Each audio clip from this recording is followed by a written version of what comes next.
Hey, what is up, guys? Ooh, audio looks a little high. There, that should be good. Let me know if it's distorting at all. What's up? We got Gary, Broadford, Patrick traveling through. Traveling through. I just before I went live saw you posted the next episode of your journeys across the country. That thumbnail has me really curious about that trail or that bridge to the tunnel in the rock face you were going to. So I'm looking forward to seeing that. What's up, Rick? What's up, Pudgy? What's up, Dylan? Dylan's got the rain umbrella. It's still raining here. We were talking earlier, I think, in the Discord with Lanky and Summit Perry about Lanky went out for a ride in the rain, and I was saying I won't ride in the rain, but Summit made a good point. Today, most of the day was like that, almost what you would call a mist. It was definitely rideable. The roads weren't even soaked at some points, but I still didn't go outside and ride. So we'll talk about that in a little bit. What's up, grand subject? Blackball, how's it going? Good old me, what's up? So yeah. Oh, Rick said cool shirt. This was if you know Chris Butler, he's the guy who wrote Christmas Wrappings. If you know that Waitresses song, probably the best Christmas song for anyone who likes new wave or punk or rock and roll, in my opinion. Uh, he put on this Akron Music Awards, and it was, I think, the last big event I attended before everything got all events ended for the pandemic. So it was a really good night. A lot of good local bands playing. Chris got up on stage and spoke. He's just a really cool, fun guy to talk to. But yeah, so that's what the shirt is. And then this is there's actually on the side of a building, it's actually the Airship Institute, which is used to be. That's what the building was built as, an old building. Looks like it's probably 19 teens, but this is actually in like what do you call it, terracotta on the side of the building. This like winged figure holding like a zeppelin or a blimp, but yeah, very Akron type thing. Me and Ben actually, Large Marge, went and rode out there and took a look at it one day. Um, Kind of wanted to go and see if there was any trails through there and rode around a little bit. But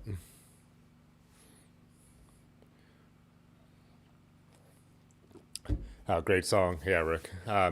First time I met Chris Butler, he was doing a Velvet Underground cover set at an art museum in Maslin. Well, the Maslin Museum of Art or Maslin Art Museum, whatever they call it. But they were having an Andy Warhol display of all his, not all of them, but a bunch of his Polaroids. And so to go along with the Andy Warhol opening, Chris Butler, and then also Harvey Gold, who was in Tin Huey, and then a couple of my friends did a Velvet Underground cover band, and it was awesome. So, what's up, Jay Dandy? How's it going?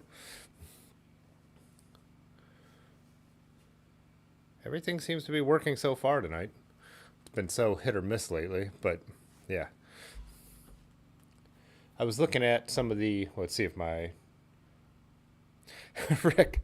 Oh, you know what I forgot to do? So I don't know what's going to happen when I click on to go to pull up the browser. I forgot to set that up before I went live, but it usually only takes a second. Broadford asked, "What's the name of the song?" It's called "Christmas Wrappings" by the Waitresses. And so, how would you describe the Waitresses? Are almost kind of like a fake band because Chris was like, I would have to go and read more of the history because I wasn't around when they were, and it's not something I've done enough research ridiculously because I know Chris and I'm from Akron, but kind of like he had there were like a couple women who were the face of the band and they were musicians and they could play, but Chris was the one writing all the music and everything, and I think he's actually in the video for Christmas Wrappings too. But they also had a song. I think their other minor hit was "I Know What Boys Like." The Bouncing Souls, if you know that punk band, did a cover early on in their career. But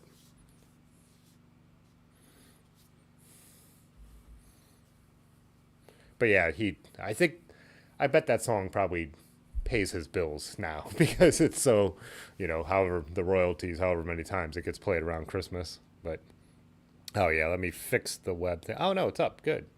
Yeah. Sometimes you get lucky. Uh, yeah, but the bike pics. So this is Rick's. He was saying from an abandoned restaurant. And I was trying to remember what bag. Yeah, I know you posted it earlier, but he was saying how good the bag is. Whoops, there we go. Nope, wrong one. There it is.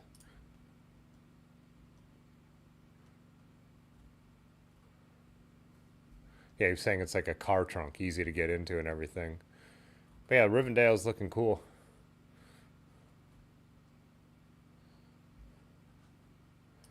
And then oh yeah, Ford Broadford posted it was fender time on his Specialized. Let's see if I can. I tried to do this in order and then I totally messed it up.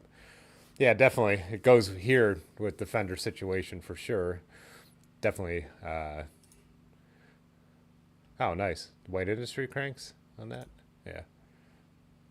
And so he said fender time, so I posted this, and this is actually what I did tonight or this evening. I was over at the bike shop, Dirty River. I took apart one of my wheels off the Raleigh. They're Velocity wheel set, Velocity hubs, Velocity rims, and they're just well beat to heck. And so I took those in to give them to Yanda because my new rims finally came in. So Yanda's going to rebuild them for me. Uh, use the same hubs. I think he's going to use new spokes. We were discussing that, but yeah, there's actually I probably won't be able to get that to focus from here, but just all kinds of dents. I've just really beat them up. There's a spot here where it's actually it was getting worse and worse, like indenting more and more. And then when I took the tires off, there was actually cracking inside both of the rims around some of the spoke holes. So I don't blame the rims. I actually bought the same rims. It's just that we're pretty rough on them with some of the stupid stuff we ride. So, but yeah, when I got back from Dirty River, I actually set up the trainer for the first time. I didn't ride it much last year. I rode it in December. I did the whole Rafa Festive 500 on it. But then I think I only rode it once or twice more. Last year, the weather wasn't that bad. It wasn't that unrideable. It felt like it was either really snowy, which I'll ride in, or warm enough to just go out and ride, or dry enough to go out and ride. So cold and dry some days, which I don't mind that either. So yeah, I had flatted the last time I went to ride on this, and my friend Adam Bennett gave me a new rear tire at Road Apple Roubaix because he saw that I had said my tire went bad, my trainer tire, and he had bought a wheel or whatever, what do you call the wheel off trainers? This is a wheel on trainer, so he had a tire he didn't need. But yeah, I did a 10-mile ride on Zwift tonight and got it paired up to the new computer, downloaded all the programs. I used to do it down here with my laptop, but now I'm set up to actually do it with the desktop, which is nice because I have the dual monitors down here for streaming. So today it was 10 miles. I did like a half an hour, a little less. I only had like Zwift on the screen, but I was thinking down the road if I wanted to, I could also have something going on the other monitor, even if that was just, I don't know. I usually get pretty engaged when I'm riding on Zwift, but today was just like a free ride. I was just like pedaling along. But I usually try to do group rides or events. So,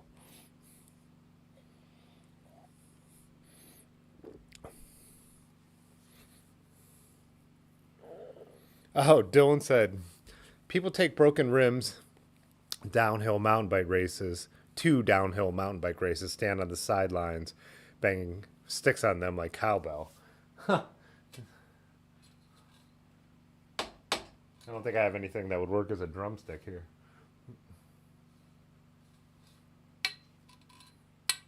Yeah, I don't.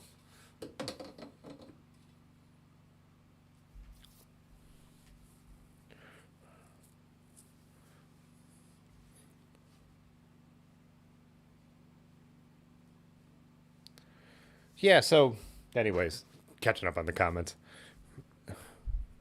Yeah, we were talking. I've got fruit flies down here now. It's that time of year. It drives me crazy. I need to put out some vinegar traps. That's what I do. Just pour some apple cider vinegar, put some either a cone, like you could do a paper cone, so they go down in and can't get back out. But I need to get that going because it's getting bad. But yeah, it drives me crazy. What's up, Yanda? Are you building wheels right now, Yanda? My wheels? So Rick was saying he's going to file link. Wait, I'm going to file link his suggestion. I think that's a typo of hooking up Garmin speedometer and converting it to a smart trainer, the trainer he got. So, oh wait, I missed the comment before. That's what's going on here. I ended up buying a used trainer from Facebook Marketplace. I haven't set it up yet, but it looks good. Yeah.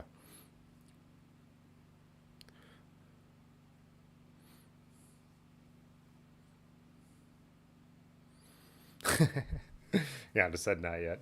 But yeah, and it's funny with trainers because, and I'm someone who would admit that I completely changed my mind. Friend Woody got one years ago, and I was like, pretty much like, I would never do that. Like, why would I ever ride indoors? Um, in my defense, when I look back, I think I was still running a lot, so I was getting exercise that way, and just cycling has become something I don't want to give up in any way. And I think I also didn't understand what a smart trainer was like, even a cheap one like mine, and how much more engaging that can be. I've said this before too, because of course, when we start talking about trainers, everybody loves to post, like, no offense, but they're pictures of them covered in snow. I've got those pictures, I've got those videos. I prefer to ride outside. I would rather ride outside in almost even the coldest weather. I've ridden down to, I think, 12 degrees and stuff like that. The thing is, this is what we were talking about in the Discord. I'm not going to go out and ride if it's 35 and raining. There's no fun in that for me. I hate it. There's no chance I'm going to do it. And probably up to about 50 degrees. There's like, if it's raining and it's cold, I'm not going to invest in all that rain gear. All that rain gear would probably cost more than my trainer cost, you know? It's just, and I wouldn't enjoy it at all. So, what the line I always say, and I've said this many times before, made a whole video about it, is I don't ride inside instead of riding outside. I ride inside instead of not riding. So to me, that's what the difference is. It's a way that I could actually ride my bike instead of not riding my bike. And for me, and I know it's different for everyone, like I think Jay Dandy was saying he could just get on and pedal and watch some YouTube and that works for him. That wouldn't work at all for me. Like I know, like Erin had bought, my girlfriend, just a regular, the not smart version of mine, which is mine is the Saris M2. And I pedaled it for a little bit and I'm like, there's no way I could sit here. But the way Zwift makes riding on a trainer engaging and a smart trainer with it putting the resistance on there. So if you go to climb a hill, it feels like you're climbing a hill. If you draft people, it feels like you're drafting people. Just tonight, like I said, I was just doing a free ride. I did a little 8 mile loop I had never done before and then rode 2 more miles to just round it out at 10. It's about the time I had. And again, it's raining outside. But like this group, these two guys in the same jersey, they came up behind me and then they started taking turns drafting with me, which is really cool if you think about it. I'm drafting with two people, and if you want to start chatting with them, you can. They could be anywhere in the world. And then just for the heck of it, when it was my turn to hit the front again, I just put in the hardest attack I could and took off, just to see if they would chase me. And sometimes when they're out riding, you end up like doing that. You end up riding with people, drafting with people, chatting with people. And it turns it into a video game, and it's something that makes it that I could get maybe an hour out of it. Whereas if it wasn't that, I couldn't do it. So for me, that's what works. But that doesn't, when people ask my advice, that's what my advice is. Get a smart trainer, even a cheap one. But more power to you if you could just, hammer out some miles sitting there watching YouTube. Nothing wrong with that either. But that is definitely like a thing that affects me, is like having a little bit of road feel. And I see how some people go down the complete rabbit hole of getting those, like, what is a Wahoo kicker that actually is that, or is that just one of, I don't know. They have the thing that actually raises the bike up, so you're getting the resistance and the angle of the bike is changing. I know there's rocker plates, so your bike feels a little more natural. I could see how people, especially in bad climates or like cold and rainy, like England, like can get into like going down a rabbit hole of spending a bunch of money on their trainer. I don't ride it enough to do that. Like I said, it's really the last resort for me, you know. And tonight I had a bunch to do. I could do a half an hour and get 10 miles in where I just would not have ridden my bike tonight. But so that's kind of what I feel about them. Totally changed my mind. But I do love having the resistance being added by the smart trainer based on the terrain you're riding. And I do really enjoy in the winter doing some of the events because I would like sign up for them and then know I was going to do it no matter what on a Sunday morning, like the Fondo. And I've also done some races. And I was going to see if anyone, I don't know if anyone here is on Zwift, and I don't know if we've talked about it, but I was thinking it would be, you can make group rides like intentionally. And I think with my setup down here, I could actually live stream a ride on Zwift. I've seen other, there's other people who do it very with popular YouTube channels.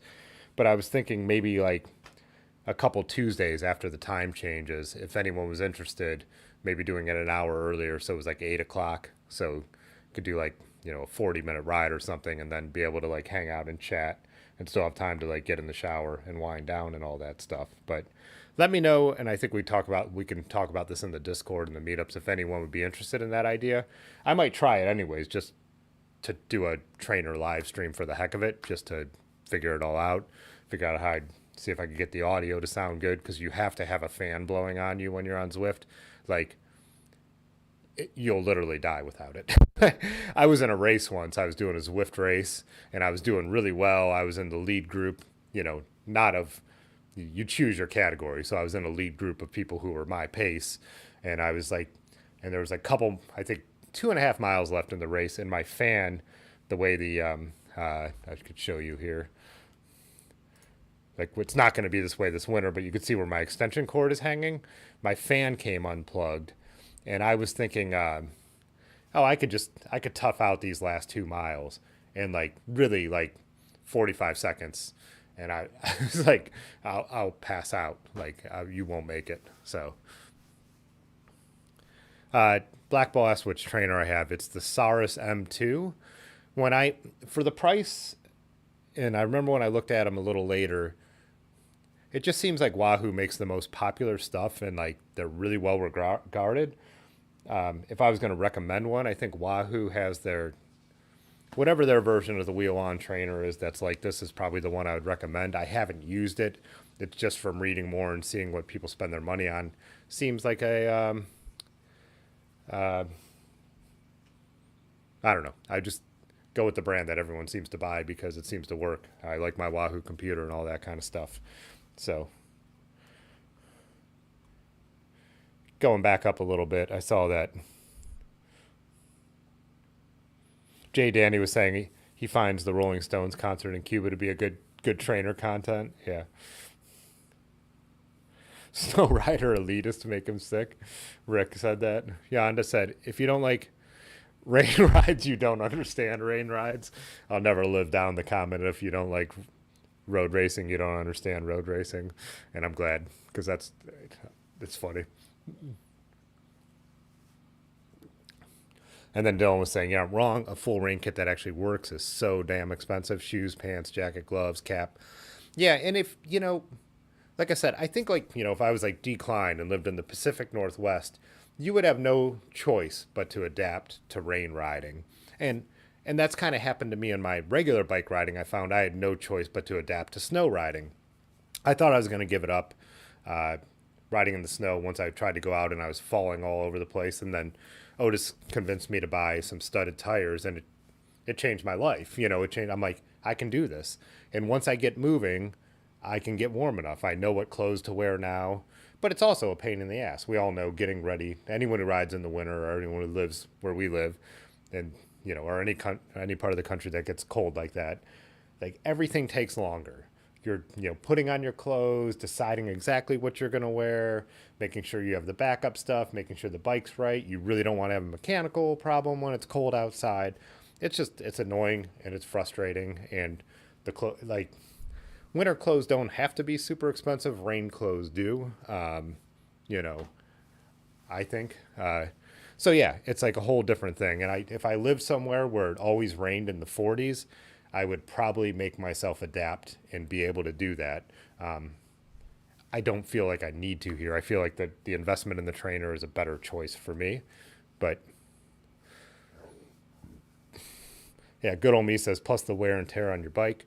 For winter riding, like as most people who follow me for a while know, I have just my old mountain bike. That's what I use for that. So I don't feel as bad about it. But then I do have, I'm lucky because down here in this basement, I have floor drains and I can hose the salt and the slush and everything off my bike in a heated spot. Not everybody has that benefit. So I hose my bike off, I clean it, I clean the drivetrain, and I'm able to do that indoors. Dylan said he bought new rain pants today after his current one soaked through after only 30 minutes. And I did buy, I can't remember if I've talked about this yet, but I did buy a new rain jacket because I haven't had one. And when you ride in like warm rain, I would rather ride without a rain jacket and just wear clothes that are quick drying and don't stick to you that bad because really good rain gear gets so hot that if it's warm and rainy, you're just going to end up as wet from your sweat as you would from the actual rain. So you might as well just get wet from the rain. But when it's cold, that's not an option. I did pick up a Rafa jacket on sale. It's one of their commuter line ones, so it's not super tight, but it's not, it's Rafa, so it's still cut Rafa, whatever, cut fairly decent. And I also, if you all ever go through, Rafa has a great archive page where you can get their stuff where it brings it down to an affordable price. I know we've all chatted about that a little before too. Rick said, "How could you not own good rain gear just for your everyday life?" I don't. I just don't live in a big city. I I drive my car, you know, like so like yeah. If the weather's if the weather's bad, I drive my car. I mean, just a fact.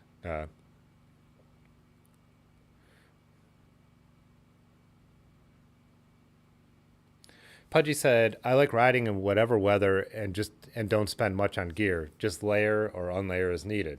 But that can't work in the rain, right? I mean, you can't get wet and cold, you know.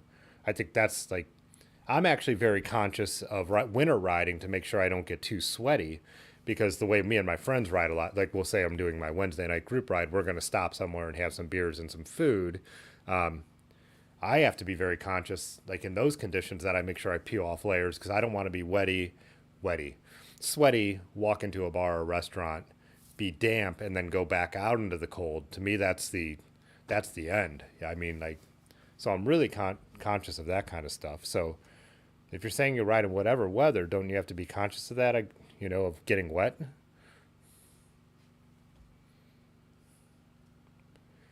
Dylan said he has a couple friends that ride the trainer even when it's sunny and warm out, just to be efficient. Yeah, and if you're, and so do I, Dylan. And I actually saw a couple of your friends on Strava today rode the trainer too, but today was rainy. But yeah, so do I. But there's people who are actually training. Like I'm not someone who's training for any kind of event.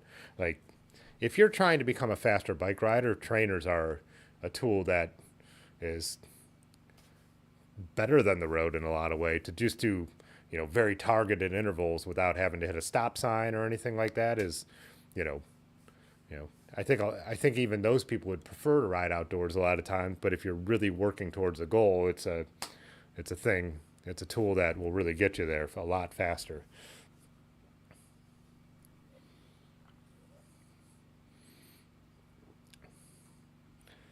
uh, Obsolescence, what's up, man?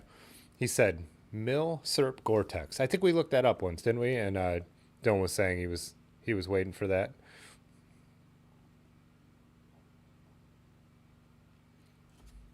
Shoot, this thing is. I need to set up this mouse. It's scrolling way too fast.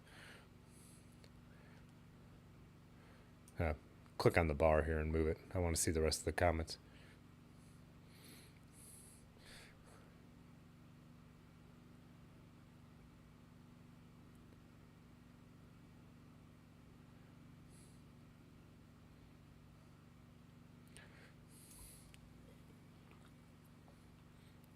Chris Yanda said, whoops, hit the mic.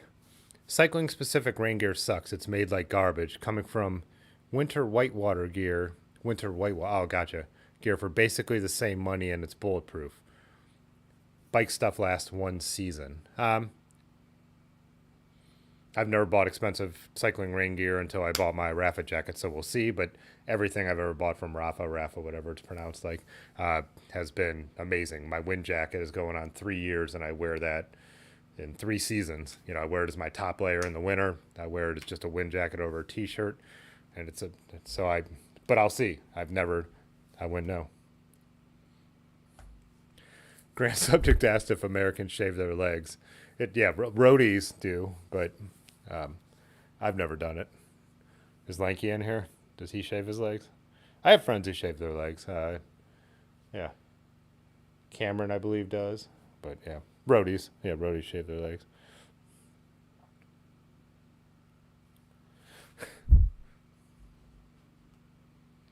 Pudgy said, cheap Wrangler outdoor active pants with tons of nick wax is where it's at. And Traveling Through said, roadies shave everything. Women shave their legs. Yeah, Jay Dandy. I don't, yeah. Yeah.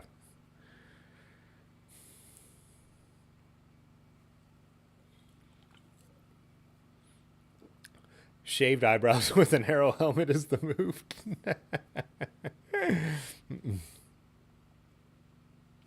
Rick said pit zips are a must. Yeah, that makes sense for a lot of stuff. If you have like a water resistant or a really warm thing, most of even the windbreakers I have the like oh, the raffle one's nice. It has that little button right there, so you can unzip it, but it doesn't go flying wide open. And also double zips. Me and Large always talk about that. It's really, I have a chrome vest that I really like, and I wore it a ton over everything last winter. And I also like having the so you could zip it, unzip it from the bottom. So you know you could like have the zippers meet in the middle, or have it go around your legs a little more. I find that's a great way to vent as well. And Pudgy was saying wet wool synthetic equivalency isn't bad. Yeah, I am going to invest in some more smart wool base layer. I wear them on the top all winter long. I only have one pair that I've worn way out for the bottoms, and I want to get more of those. I do have this Amazon brand of synthetic fleece leggings, tights that I absolutely love, and I wear them under my jeans. But I wouldn't want to get them wet. Whereas, yeah, wool can save you.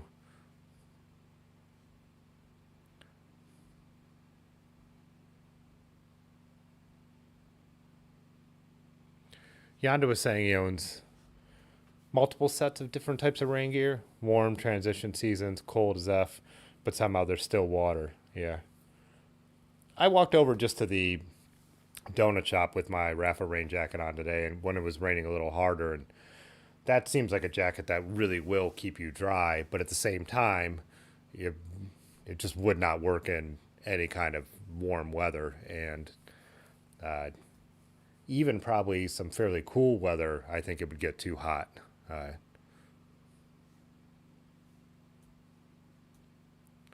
and then everyone's like Rick just said, good outer shell and a quick dry tee, and you're good. I mean, everybody's temperature, you know, how do you say that? Tolerance is different. Like who's comfortable and what. You know, Ryan Hugh, we were talking about him in the Discord. He rides in less clothes than anybody I know in the winter. You know, the cold just doesn't bother him. I can't believe like how little he'll wear. But and then also it changes over the season. You know, the other night we were coming home and it dropped into the 50s, and it was just a t-shirt, thin wool layer in my windbreaker, wind jacket. And I was like, for the first mile, I was like, this is the coldest I've ever been in my life. I mean, I was joking, but this time of year, like, you've gone from the 80s and 90s here in Northeast Ohio, and then it gets into the high 50s and it feels like it's freezing. By the end of the winter, I'm so happy when it's like 32. Like, to me, that's like, doesn't feel that bad at all by then. So.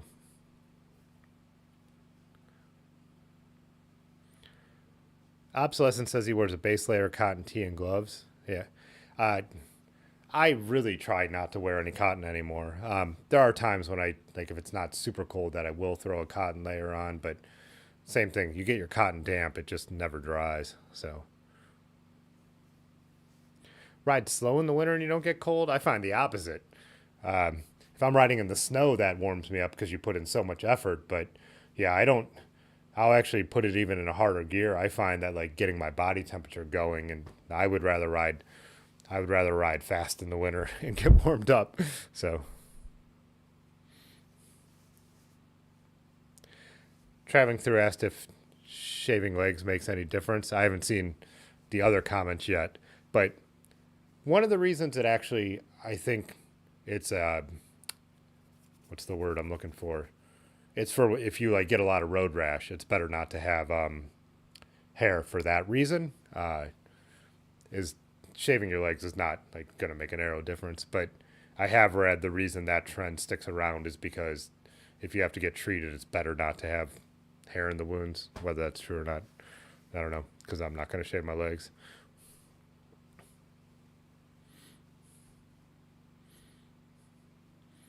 Yeah, wool is so expensive. Good wool, like Smart Wool or and Merino wool. Smart Wool is a brand of that makes stuff out of Merino wool. I actually have some thinner ones I've bought on Amazon. They're not cheap either.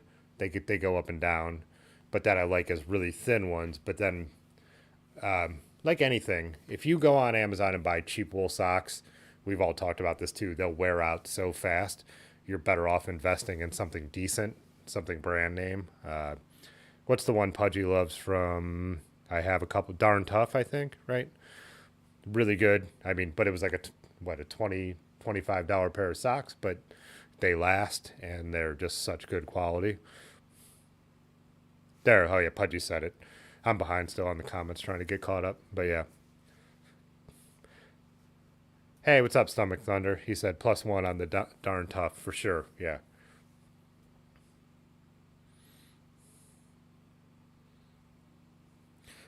What he didn't tell you is he's 10 beers into the ride. I missed one of Jay Tandy's. No.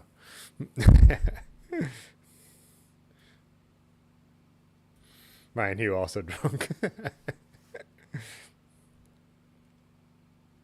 Blackball said he shaves his legs. It makes it easy to spot the homophobic guys in the group. Nice.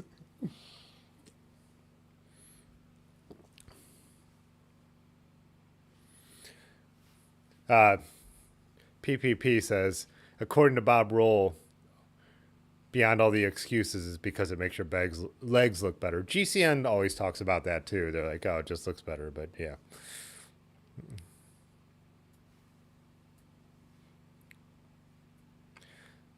The poly fleece keeps all the wet cotton off your skin.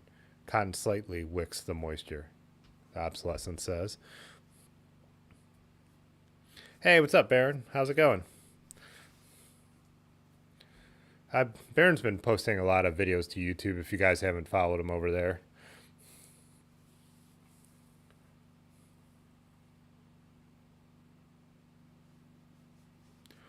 Rick said he hasn't had good luck with wool. He prefers synthetic.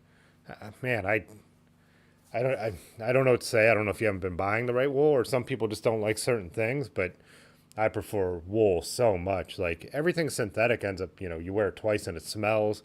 Some of the wool stuff, it feels like you wear it all winter and you never even need to wash it. So, and everyone's commenting Baron and traveling through on darn tough. Yeah, it's darn expensive, but it is good stuff. Really good stuff.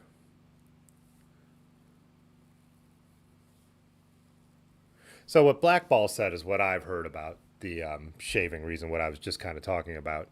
He said he gets a lot of cuts and bruises, makes it easier to clean a fresh wound, shaving your legs. Yeah, that's what I've heard the reason for still doing it is. I have heard what Pudgy was saying about aesthetically that is just a cycling culture thing. But yeah, I don't know. I don't even know the origins. Like how long has that been going on? Like I'd be interested. I would guess the 80s. I'm wondering if people were if pro cyclists and roadies were shaving their legs before the 80s. That's just a guess, though. I could be totally wrong. It could go back to the 1890s for all I know. Pudgy was saying Darn Tough is spendy, but it's got a lifetime warranty. I didn't even realize they had a lifetime warranty on them.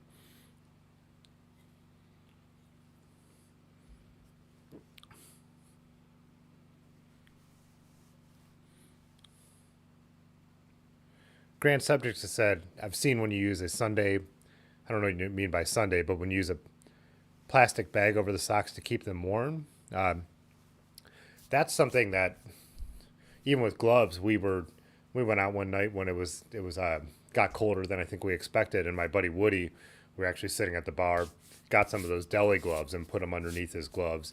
You could do that with your gloves or your feet. People use tin foil in the feet too. You could use tin foil on your toes. Will keep your feet a lot warmer. That you also though with using plastic, you start to run the risk of overheating too. Usually not as much a problem with your feet if it's going to be, you know, down below 25 or something like that. But yeah, plastic works. It's definitely going to insulate.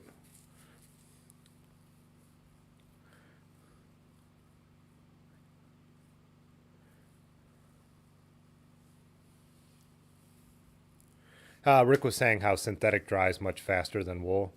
Yeah, I mean, soaked wool is not going to dry quick depending on how thick it is. Um, like I said, I really try to balance my winter wear so that I'm not getting really wet from either sweat or the elements. But yeah, it just depends on what you're riding in. I'm a wool guy. I prefer wool over almost anything synthetic. Like I said, I have tights that I like are fleece lined and synthetic on the outside that I like. But yeah, on the top, I'll go wool any day. But yeah, it's all personal preference. Stomach Thunder was saying Appalachian Gear company sells 100% alpaca garments, but hard as hell to get your hands on. He said it dries insanely fast. PPP said the new wave music scene from the 80s kicked off the shaving trend. Oh, the massages too. Blackball brings up. So I know the film he's talking about, 1976 documentary movie, A Sunday in Hell. It's about Perry Roubaix. It's actually on YouTube. There's in a number of different languages, but they do have an at least subtitled. I can't remember if they actually have a dubbed English one, but there's a subtitled one. And he says Merckx is getting his legs massaged and they're all shaved. He's right. Yeah.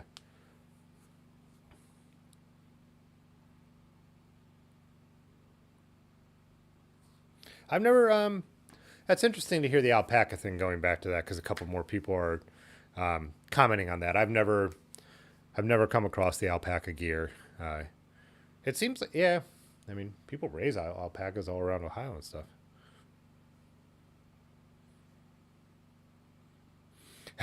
Pink Panther insulation works and the fiberglass keeps it in place.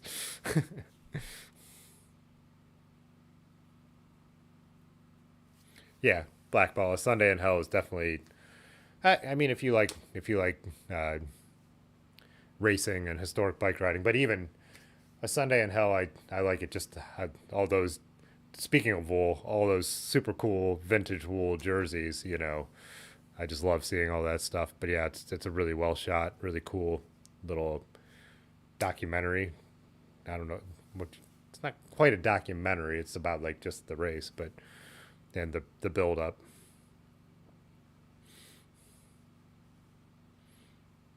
Spray foam.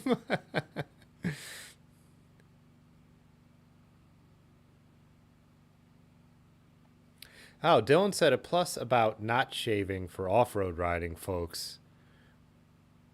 A plus about not shaving. Ticks stick to the hair first before they hit the skin, so it's like a line of defense. Huh. Do your buddies, Dylan, your two buddies I've met, do they shave their legs? Quinn and oh, who would guess that I couldn't remember someone's name? I should just look at Strava. I was looking at their rides from today, like a few minutes ago.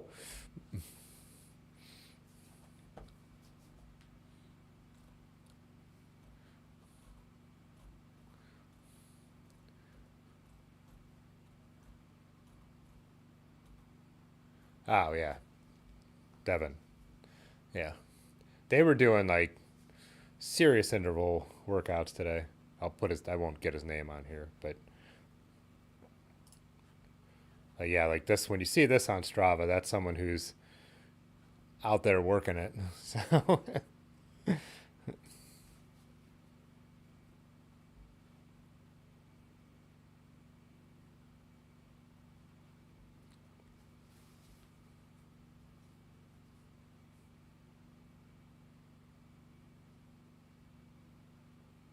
oh, Dylan was saying for not shaving so they could hit your hair and not get to your legs. I get it because then Blackball said the ticks don't stick to skin, they cling to the hair first. Yeah, I don't know enough about the subject to weigh in on who's right.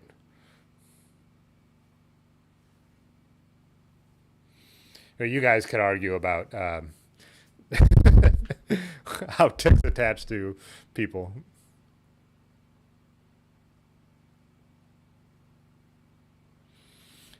Dylan said that Devin and Quinn are road riders first, so they definitely shave sometimes. Yeah, I would. That wouldn't surprise me. Yeah, it's, yeah, just something I've never.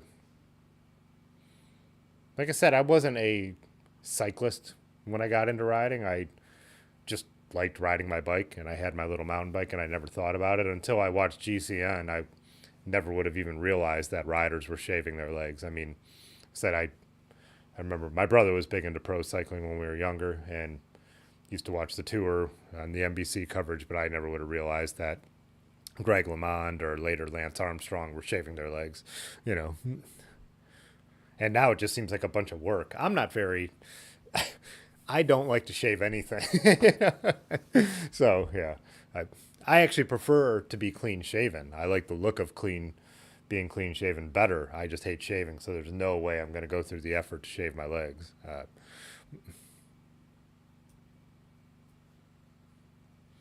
Yeah, Pudgy. Speaking of beards, yeah, he keeps all the ticks in his beard. Let's do. I actually, since I did ride the trainer, I don't think I showed drinks, but I'm drinking a Columbus Brewing Endless Haze, which is a newer one of theirs, at least newer to get your hands on up here. But since I also have been drinking a ton of water since I rode the trainer, I need to take the piddle break a little on the early side. So let's do a members video. And I did forget to add the new members to this video. I won't forget again for next week. But yeah, shout out to Tony. And there's one other new member. And I'm failing at getting his name on here. But it'll come to me at some point. But yeah, be back in 1 second. I just want to take a quick moment during this break to thank our channel members. Their financial support really does make it possible to do this many live streams and produce this many videos. So thanks a lot. If you're interested in joining, we could drop a link on the screen in the chat right now that you could check out and follow that link and join the channel and get some special perks too. Anyways, thanks to everybody else too for tuning in. I really enjoyed doing this. Check out the merch store and also drop a like on this video. Thanks, every little bit helps. We will be back in a couple minutes.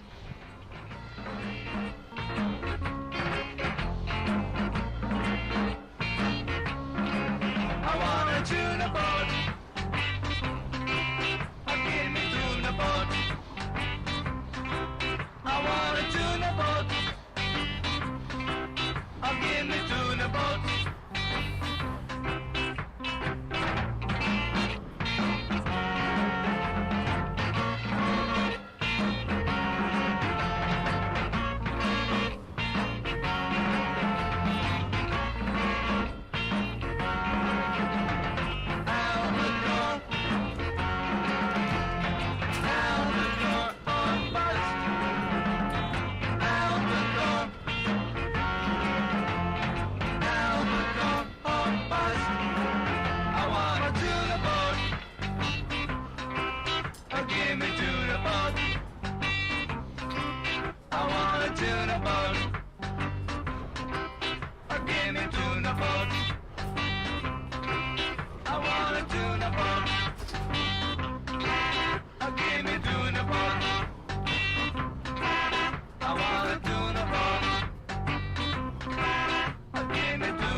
Laughing at Large's comment. Tim finally got rid of the snow scenes only to talk about winter gear. And then Grand Subject, I was thinking of his comment about the messengers in the 80s. There's a cool documentary about bike messengers in San Francisco that's like, it's man, is that early 90s, late 80s? I would have to think, and I can't think of the name of it right now.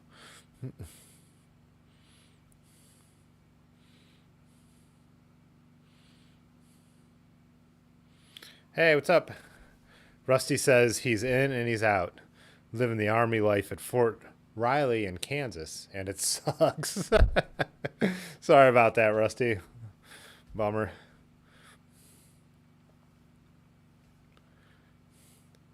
So one thing, I forgot to hook up my other lights, but I could adjust the camera.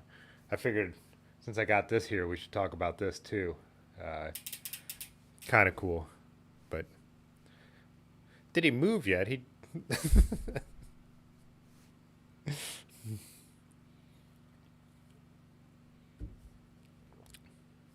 uh Pudgy talking about the documentary, something with mash or mess.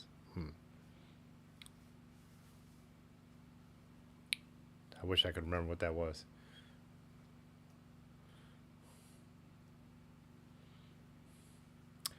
Yeah, I don't watch any, and I, no one get on my case. I just don't watch like regular TV. So Rick was asking about Ted Lasso. I hear everyone talking about it, and that's totally cool. Like, I'll never watch it, and it's not like, and everyone gets like offended when I say I won't watch the TV show they like. I don't watch any TV shows. I watch YouTube, pro cycling, and that's it. Like really, road racing and cyclocross and uh, YouTube videos about history, bikes, and cameras. But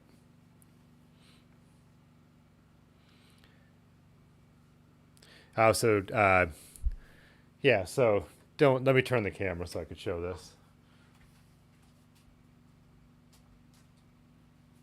Can't see from where I'm standing. Let me get this. There we go. And let me make it a bit brighter.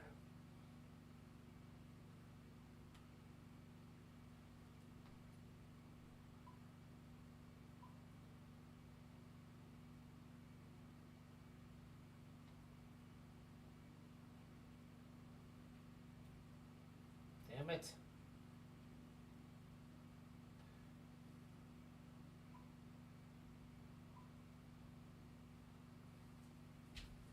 There, that should look a little better. Let's see what we got. I like Rick's comment here. I was thinking it would be cool at 10 o'clock to change the lighting so we know it's okay to curse. Yeah, I should change this little LED back here to like red light district. So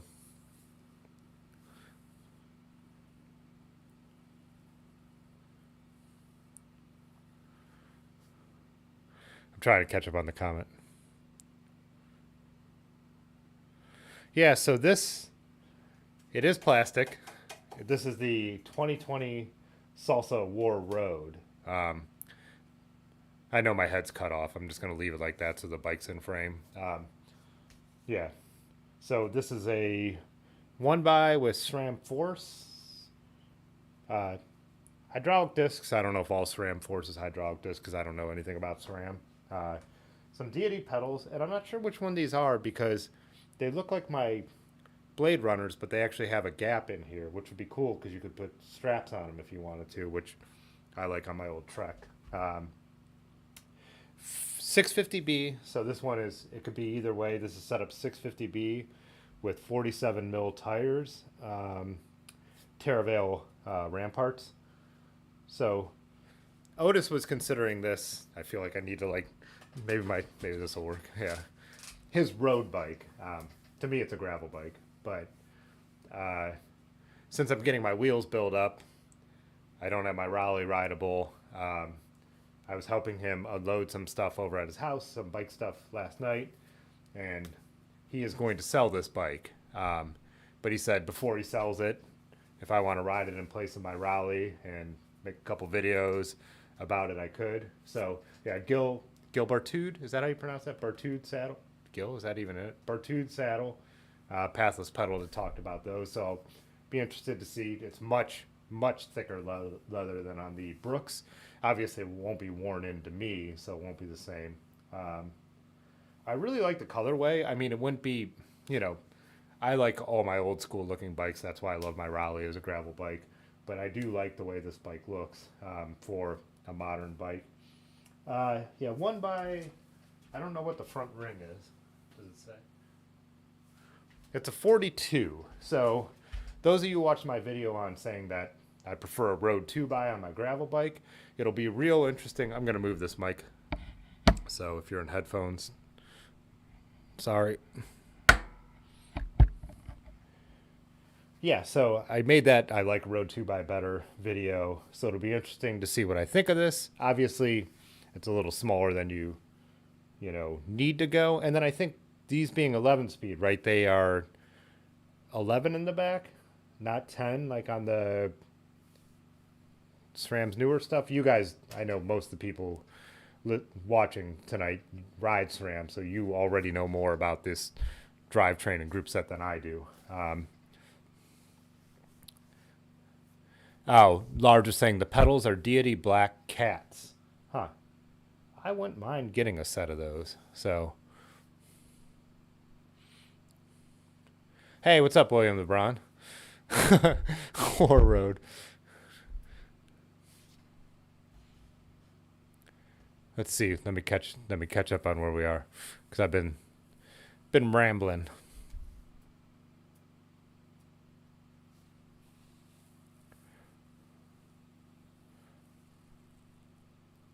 Buy it. This bike is way out of my price range. So Otis told me what he's hoping to get out of it used, and he said I could quote him on that, but now I don't remember. I don't know if he's Large, if he said it to you, but I think it's over a $4,000 bike new. Like as it sits buying this new, this is over a $4,000 bike. So, or was it like a $4,500 bike? But he's somewhere in the 3,000s is still what he's hoping to get out of it, or what the price he's gonna put on it. But I'll get that info from him again, and I'll definitely, when I make the video, say what the bike's gonna cost. So with the rain, I haven't actually been able to ride it yet. He dropped it off last night. He bought up the inventory of an old bike shop, Tritech, that they had left in Columbus. I was helping him load that. Then he was like, this was in his garage. He was like, oh, you should take this and ride it. Well, the Raleigh's getting fixed up, make some videos. So today's all rain, rode the trainer. Haven't had the chance to get out on it yet. So I have no first impressions or anything, besides lifting it up and feeling how it is noticeably lighter than my Raleigh, as it should be. But yeah, pretty cool. I'm excited to try it out. I love trying different stuff, even, Pudgy and a few people are already joking with me in the Discord about how the one by is going to change my life. I can't imagine how it would. I think, obviously, taking off on a super light bike, even though I'm not a weight weenie, I do think that right away that is going to be something that'll be noticeable. Like when I go from one of my heavier vintage bikes to one of the lighter ones, that's noticeable. So,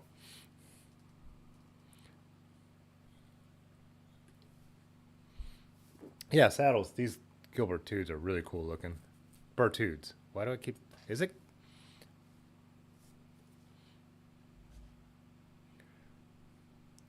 Oh, Pudgy said, remember when that fork looked good on that bike? Me neither. And yeah, it's interesting that, with this, like even continuing the paint job through, I do feel like the profile of like an Envy fork or something would have looked better on here. And from certain angles it looks all right, but from other angles it just looks like it's not the right thing for the bike. It's kind of interesting that, it actually matches up when it's straight on the way the profile comes down, but yeah, it's just kind of strange. I'm also interested to, I think I said this, but I don't like the brakes on my bike. A couple of people have told me TRPs could be set up better, the spires. Uh, Yanda today said yours just seemed to constantly go out of, I don't like my mechanical disc brakes. I want to invest in some clampers, as we were talking about when Dylan was here.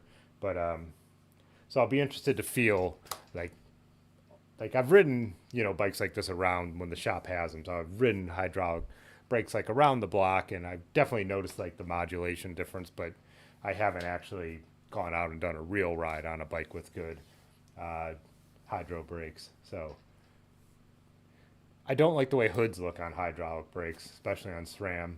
But I'm wondering if I'll like that comfortable position, like almost like, I mean, they're almost like bull horns, right? But when it comes to my gravel bike, looks have become a little less important as it's my one fully functioning, like go anywhere, do anything bike. That's even why having a black carbon fork on that bike is to me still worthwhile. But, you know,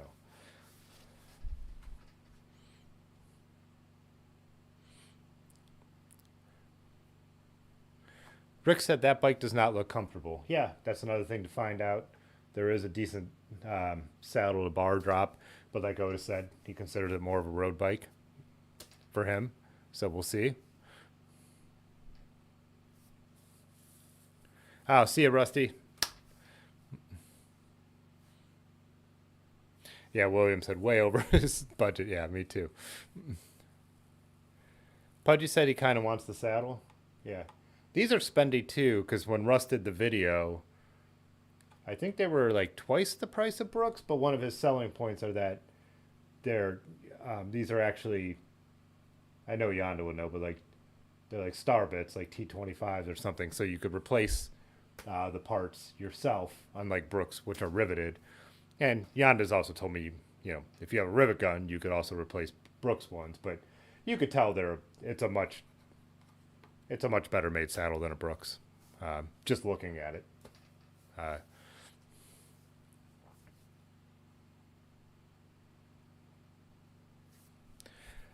Dylan said the setup makes a lot of sense for road riding in Ohio. When the weather gets bad, he's putting 650 by 47 slicks and fenders on his gravel bike. Yeah, and I'm someone who's totally now, and I didn't used to be, but subscribe to, fatter tires are not slower, and our roads around here suck, so you might as well ride them. Like I said, I ride my gravel bike with my Renair's Hurricane Ridges like a road bike, and those are 42 mil all the time. It's more comfortable, but yeah, to me this is still a gravel bike. But yeah, but I bet it hammers on the road. So I'll find out. I'll do both, with it. Jay Dandy said you're not a weight weenie till you are. Yeah, and I mean, so you get used to whatever you ride, and I think the same thing will be true like SRAM shifting. When I go and ride one of the bikes with SRAM from the shop around the lot, I hate it. But I'm not used to it. It doesn't act like the way I'm used, like my muscle memory with Shimano. To me, two levers make sense to go up and down. I'll get to see if a few rides get used to that, and I'm like, a convert. Unlikely, but we'll see. I'll give anything a chance. But yeah, Dylan said, yeah, those SRAM Hydro hoods are gross. Yeah, even especially on true road bikes, I think they really look out of place on a true road bike. Whereas like on a bike like this, it's a little less. You got a bike that's all almost murdered out, as the kids say, anyways. But it wouldn't look good if you were definitely building up something to have like a, neo retro aesthetic. Like, there you go, Pudgy. I said it. But like even my Rowley's not an actual vintage bike, but a disc bike. Those would look really goofy on a bike like that.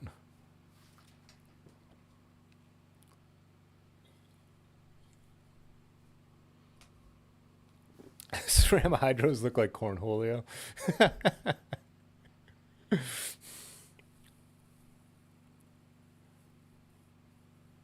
Pudgy said the cambiums are Torx bits too. Weird the B series got shafted. I'm guessing, Pudgy, that like the Brooks leather saddles, there's an aesthetic that they are selling, and that's why they've stuck with the rivets. I don't know why wouldn't they make, with this kind of competition getting more popular, why wouldn't Brooks make a B17 2 or a B17 whatever, give it a different name. Same shape, you know, as the B17, so someone who likes it, but make it one that you can adjust and you can change out yourself. Seems like a real missed opportunity for them there, but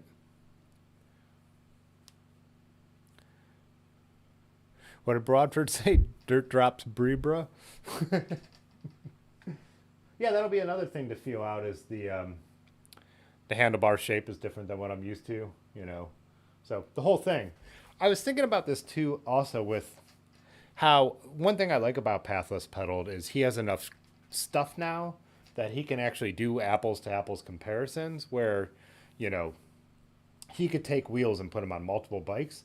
So much of like to try and give an impression of what's this is like will be lost because like Otis said, put about 30 psi in these 47 mil tires.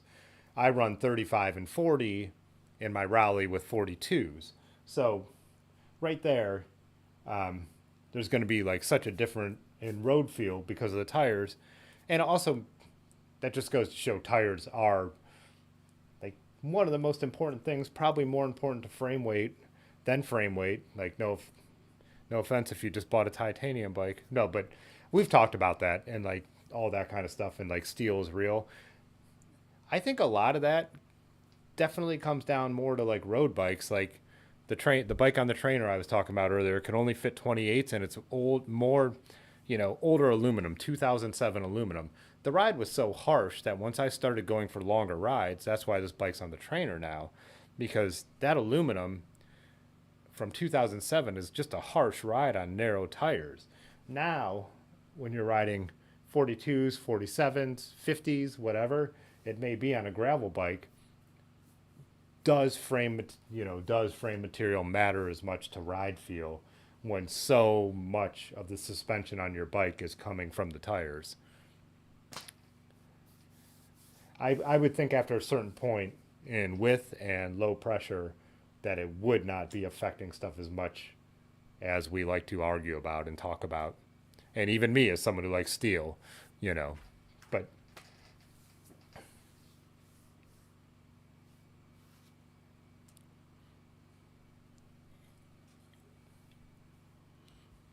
how would you mount a basket on that bike? It has mid fork mounts. It has 3-pack mounts. And then it has well, I don't have a basket on any bike, so I've never mounted a basket on a single bike.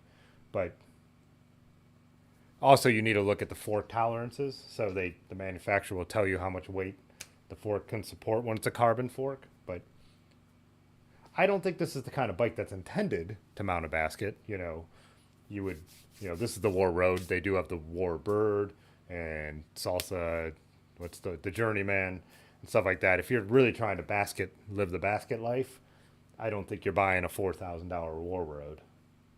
You know, same. There's no mounts for like a rear rack. I'm sure you could make one work, but these are very thin seat stays.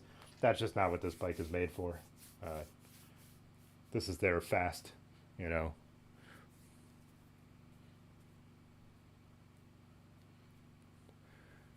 Pudgy said the Brooks Swallow is essentially the Bertone.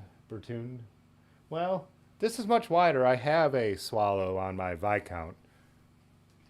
I still feel like this is a wide. Yeah, I mean, I guess the shape is similar, but yeah. Yeah, and the rails aren't exposed like on the Swallow, but that doesn't matter. But yeah.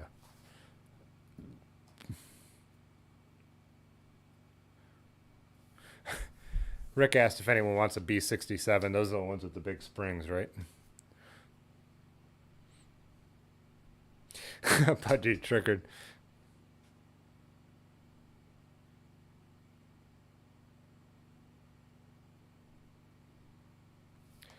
Yanda said the saddle is not competition for Brooks. They probably sell 100 B17s for every one of these, plus the rest of the saddles they make, for sure. But I don't know. A smart company pays attention to what's up and coming, right? Then again, the price difference probably does put this out at a different level. So, yeah.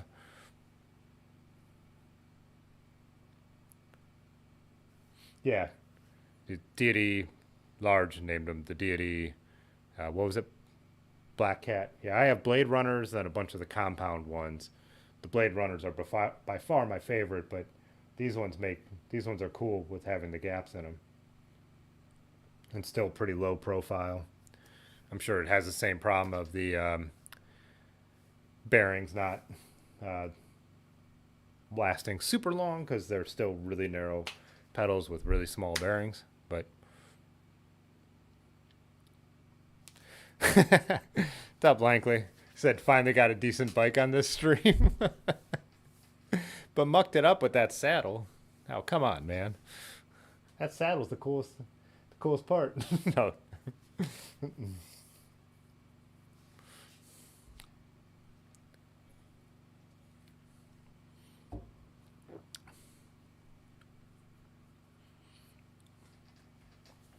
But again, I know Lanky has a very specific saddle that he likes to ride. I can't believe I can't name it off the top of my head because I've heard him say it so many times. I don't even mean that in a mean way. I've just heard you say it in your videos when you do a bike build, you like your specific saddle. But that's how I am with my B17s. That's what I want. At first I thought it'd look weird on my Raleigh, and now I'm like, this is what I'm comfortable on. When I do a 100-mile ride, I want to be sitting on a Brooks. So, yeah. And again, not being the weight weenie. So, Tim's still pissed some flat pedals didn't hold up for 60K.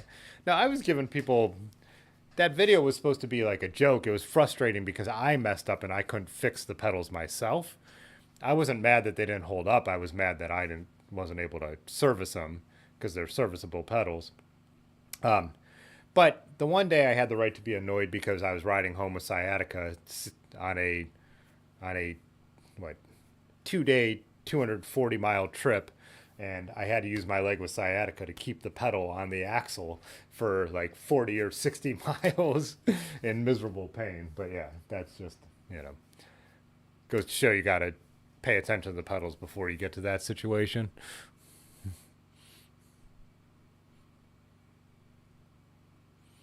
That was Froome's face.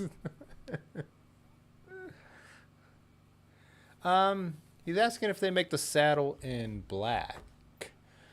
I don't even know how to spell.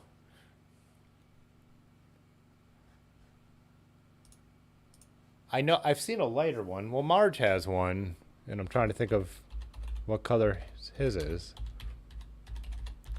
I think I just saw it tonight. Wow. I actually spelled that almost right.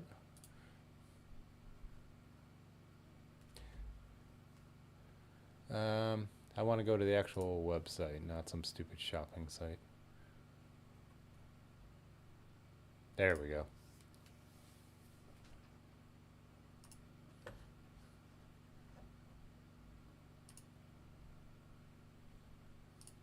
Oops. Oh yeah, they do make them in black.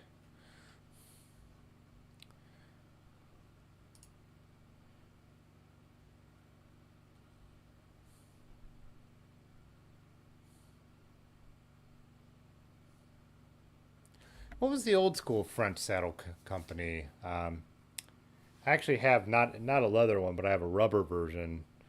It's like a leather tension saddle on my Gitan. Ideal? Ideal? Yeah. Still see those on vintage bikes a lot. Yeah, that black is snazzy. I think that's what I would go for. I don't think Otis bought this saddle like specifically for this bike. I mean, it's where he put it, but he just,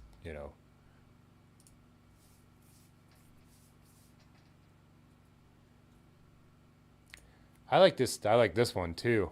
I like this just more of a, oh, it looks like it does have a little like marbling in there, but like more of just a, maybe that's this one, but let's see. Now this is like more of a solid brown. Racing saddles. So they have one with titanium rails. Let's see what those look like. Pudgy will like that. It's all about his tie. 229 euros. Someone do that conversion for me real quick.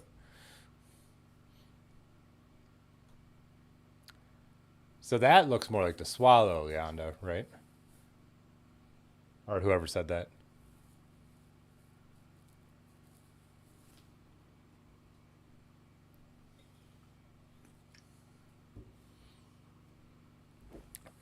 William LeBron said being a weight weenie is very expensive. It's funny kind of have a leather saddle on a carbon bike because the reason leather saddles went out of style in the first place is because how heavy they were. But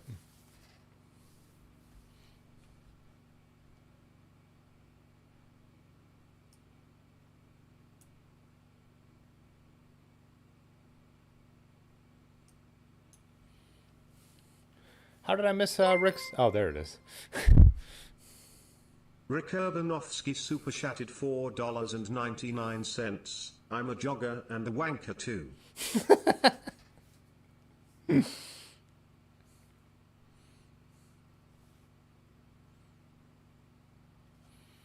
Oh, 189, Pudgy? That's the math on that price? That's not as bad as I thought. I forgot that it's not going the other way, but... Oh, Large says he has a black one and he picked up the dark brown replacement. And that's... You're putting that on your... was that on your Velo Orange? Yeah. Is that where I just saw it today?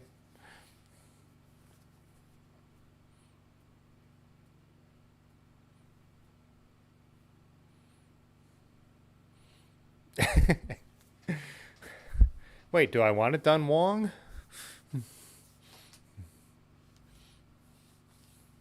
Oh, let's look at some of the other ones. See what they're touring. That's probably what we were already looking at, is the touring ones, I would guess. Yeah, the ones we were looking at first. Oh, then they do the cutout. Oh, here's the one we're looking at, I think. Oh, there it is, yeah. Oh, they do a lot of colors, huh?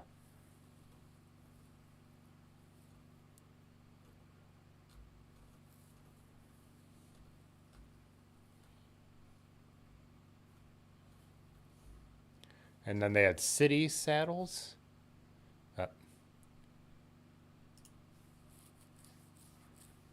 So I'm just guessing these are a little wider.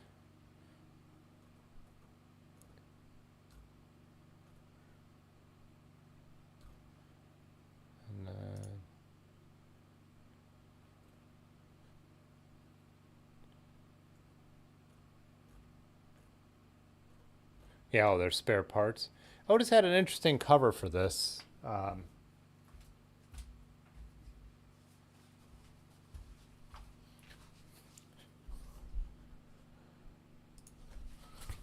It's almost like a neoprene. This is gonna. Oh.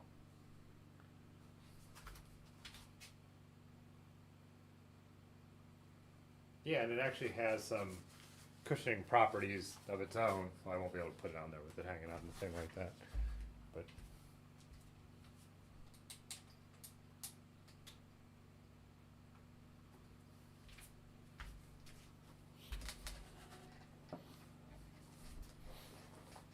yeah, so I think it's going to be... Oh, now it's way too bright.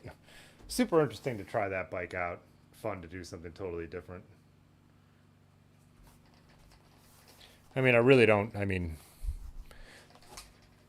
Yeah, there's nothing I have that would be even remotely comparable to this bike. I mean, my Raleigh is the closest. Get this angle a little better. Whoops.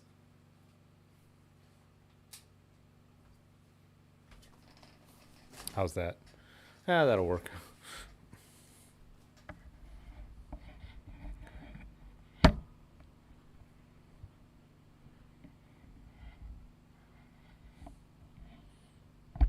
How much for the cat?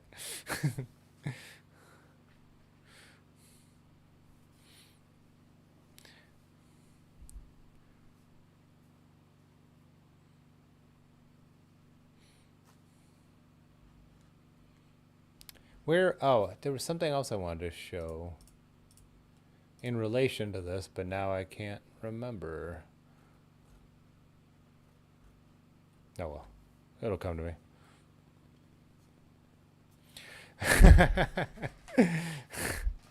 But you said my look is comparable? Yeah. My look is carbon, and that's... The tubes are carbon, and that's about the only thing that would be comparable. Carbon tubes, aluminum lugs.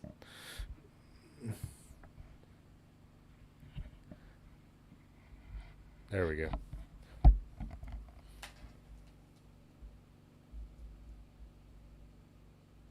Oh, Jay Dandy asked if it was a map. I don't have a specific map pulled up, but there's got to be something we need to look up.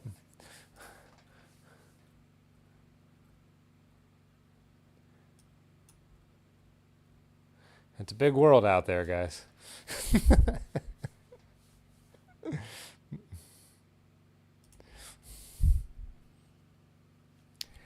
Pudgy, I didn't realize how hard. So Pudgy made the joke, put a bunch of spoke nipples in the rim, because with the double-walled rims, like or whatever you call that. When I took this one apart, I didn't realize what a pain it is to get those spoke nipples out of there. So basically, I'm here just banging this thing on the ground, trying to get all of them to fall out of the holes. But yeah, super annoying. It looks like they have a tool that's threaded that you could put in there to kind of capture them, but yeah, that was something I wasn't thinking about. And once they all started to like fall into the rim, it's actually really annoying.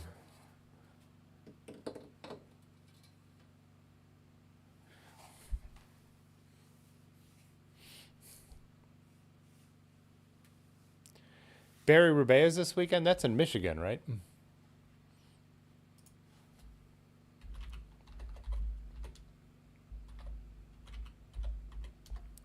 And the World Championships are in Flanders this weekend too. And I'm really torn because I'm really excited about that race. But my friend Carl's having his birthday century ride that I really want to do. And I don't want to like watch riding instead of riding, but I really, that World Championship course and then the people involved have me really excited. But see the map.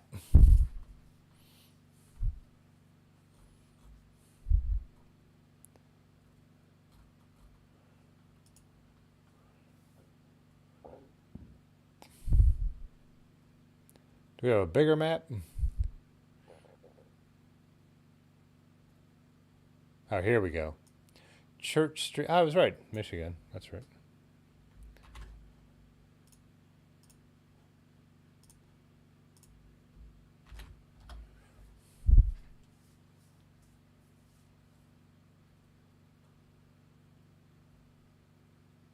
Hastings. So where is that? Oh, by Grand Rapids. Kalamazoo.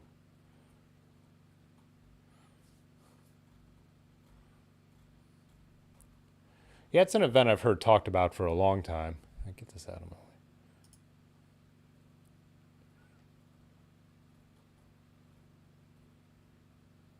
I still want to get up that way. I've been to Ann Arbor, but I want to get over into this, like, even all the way up to like Traverse City and stuff. Yeah, I've just read and seen so many cool pictures from around here.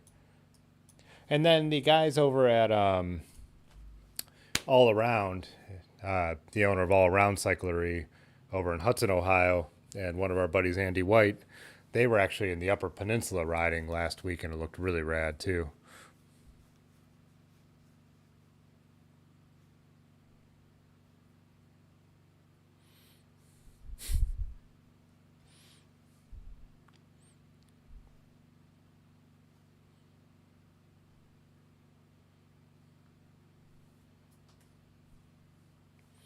Oh, you guys are talking about a tool for pulling those nipples out. Gotcha.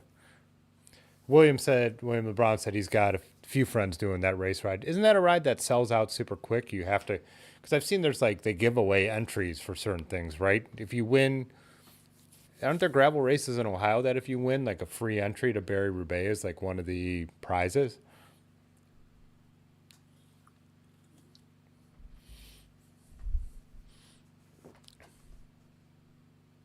Oh, Pudgy, you have an entry to Barry Roubaix? I wouldn't be able to get up there in time because I have to have a bunch of video shoots on Friday.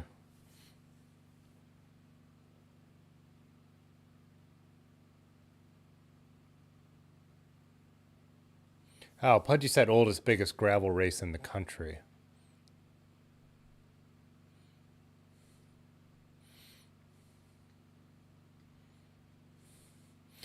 Lanky said, that's what gravel racing is. Bunch of roadies who think they could ride off road.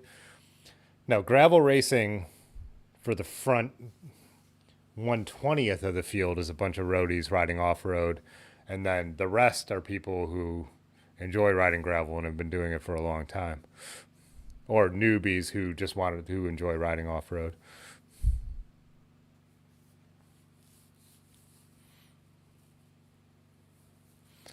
Rick said he has a nipple tool.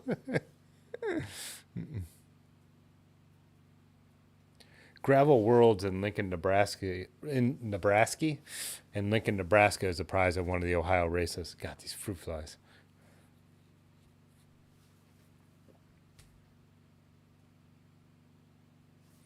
William says we need to come to Detroit. He'd take us around Detroit by two wheels. I would love to do that. Last time I was in Detroit was not too long after I got back into cycling, and I didn't even have time to rent a city bike or anything. It was a work trip, but now even on work trips, I always make sure I still rent city bikes at least and ride around. But I would love to go back up there. I really think Detroit is cool, and I would love to go up there with somebody who knew where to show me around. Plus, I always like seeing all your pictures on Instagram, William LeBron.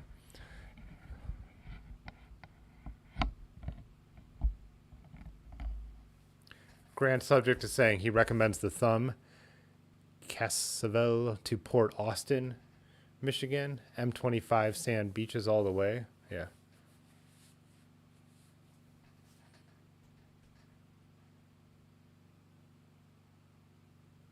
Pudgy said if my crew ever wants to do some Michigan gravel, it has lots of homies up there to ride.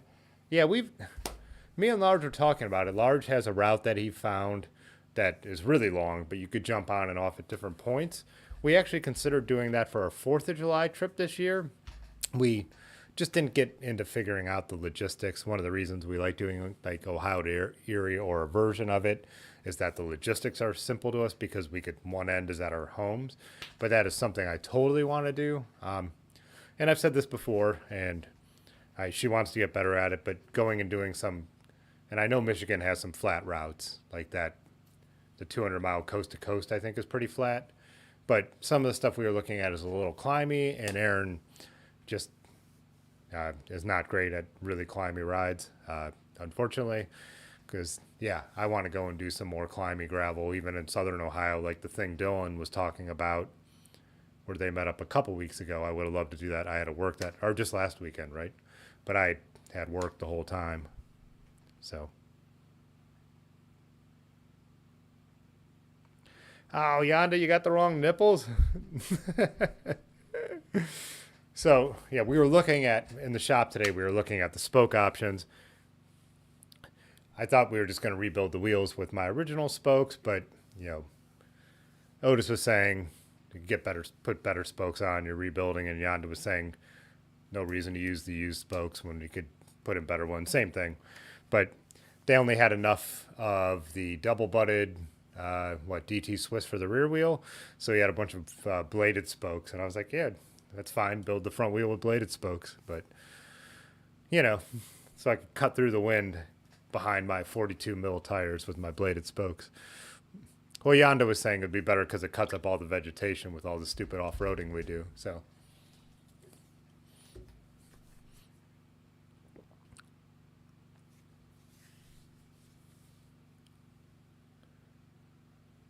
Oh, Large Marge just dropped the link to the route he's talking about. Maybe the one I was talking about. Oh, yeah. Oh, what? If I don't put it on the screen, you guys can't see it. Oh, whoops. That's the wrong thing. I'm not trying to move that. I'm trying to move me.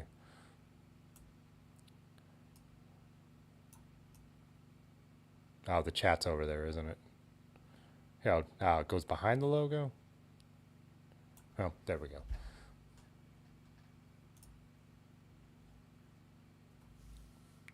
Yeah, so we were thinking about, I know Large has been talking about this, but I like the idea too of picking part of this, I just clicked on one.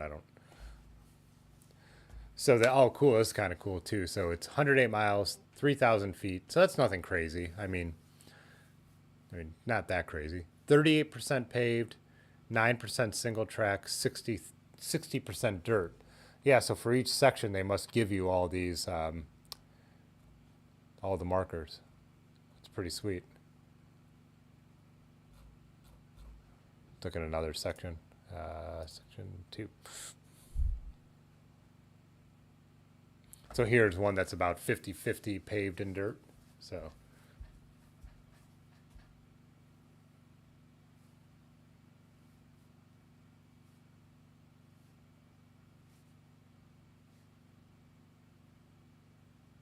oh yeah, we did talk about that when I think we did a we were talking about planning trips and we were kind of talking about that route the one night for sure.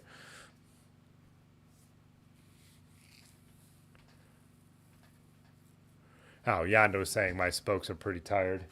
Yeah, like we were before you popped on Yanda, we were talking. I was showing him how there are the cracks inside the rim and the dents on the outside. So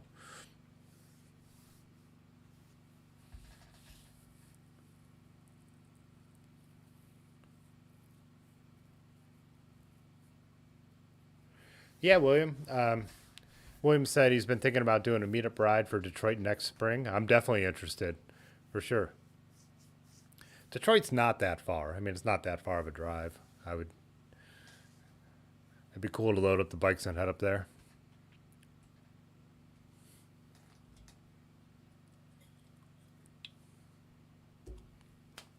Yeah, like I was saying, like with the Discord and the meetup section, really just keep it simple. Post dates, time, place to meet. You know, if you want to go as far as posting the route, so everyone knows what to expect. But yeah, don't try and over coordinate. Just be like, here it is. This is when it's happening. This is what we're doing. So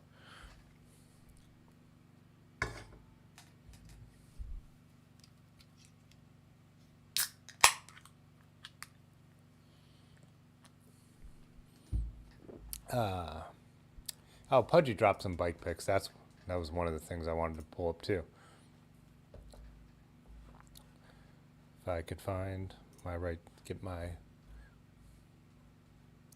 So this from John Bryan this weekend, I believe, right? Oop, get it up on screen.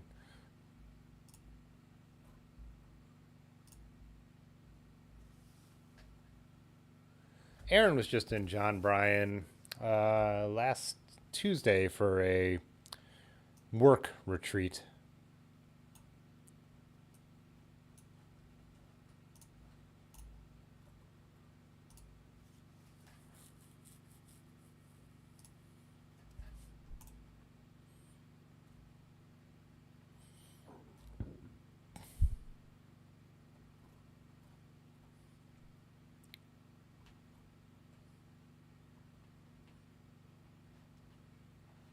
Man, I just got super tired all of a sudden.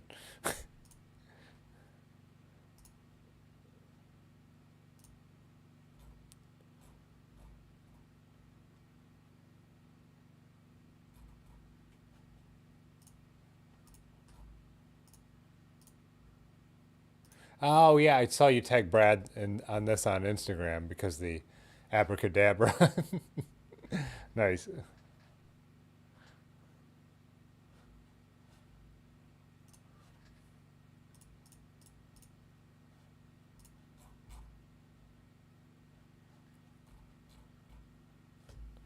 Yeah.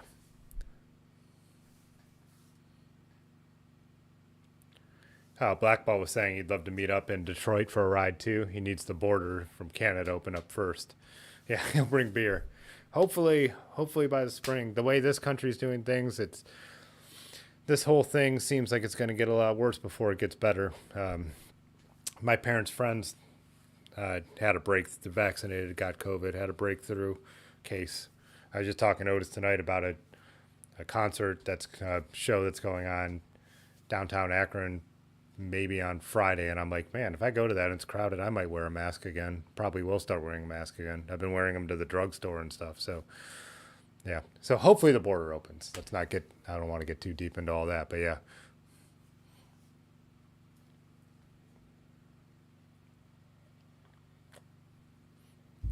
Funny Brad Trail. Richard Petty approved, yeah. And number 43 on there. Oh, Rick said their canal trails in Philly got destroyed by these storms. Oh, Rick, you guys got hit by the remnants of the hurricane, right? Because they missed us. We didn't have any of that here to deal with from the last round.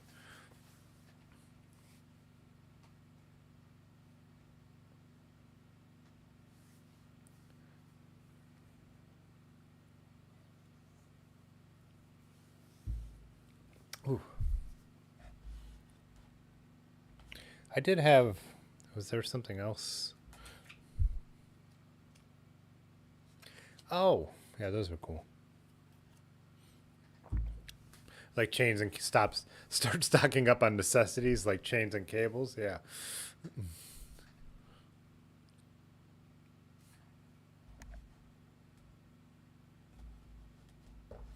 Hurricane item map.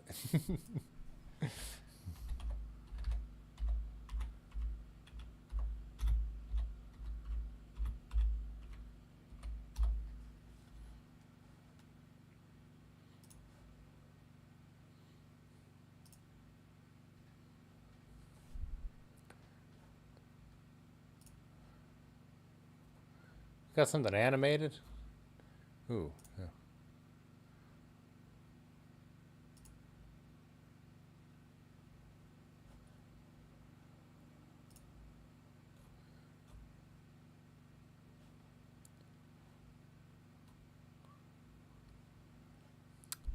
Just want an animated map of a hurricane progression. How hard can that be?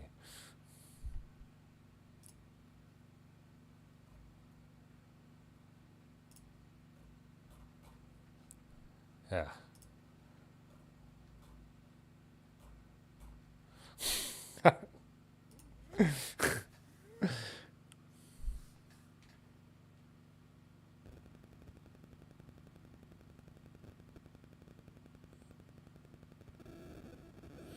Rick ate more peanut butter before than he ever had in his life.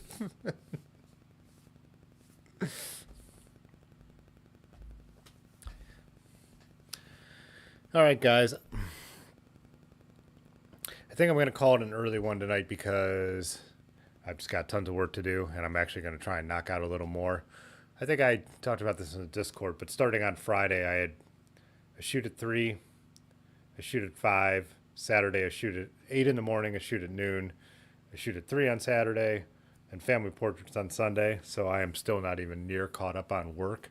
And then also still putting out like my YouTube vids and all that. So I think I will call it early. I probably won't get back in time to stream on Thursday. I have 2 shoots with the University of Akron, Zippy, the mascot, and then heading over to Akron Coffee Roasters for an art opening, and we'll be taking photos over there, I'm sure, too. So, yeah, I think get myself on track with everything I got going. But, yeah, good stream. It was fun chatting. I think we had a good time. I don't know. I'm out of words. That's why we got to end anyways. I'm out of words. So, yeah. Thanks, Grand Subject. I do look forward to getting out and trying this. We're hoping to get out tomorrow. A 75% chance of rain. It's showing it might taper off, but we shall see. All right, guys. Yeah. See you next Tuesday at the latest. Okay, bye. All right. Okay, Yeah. this time. Fitzwater photo.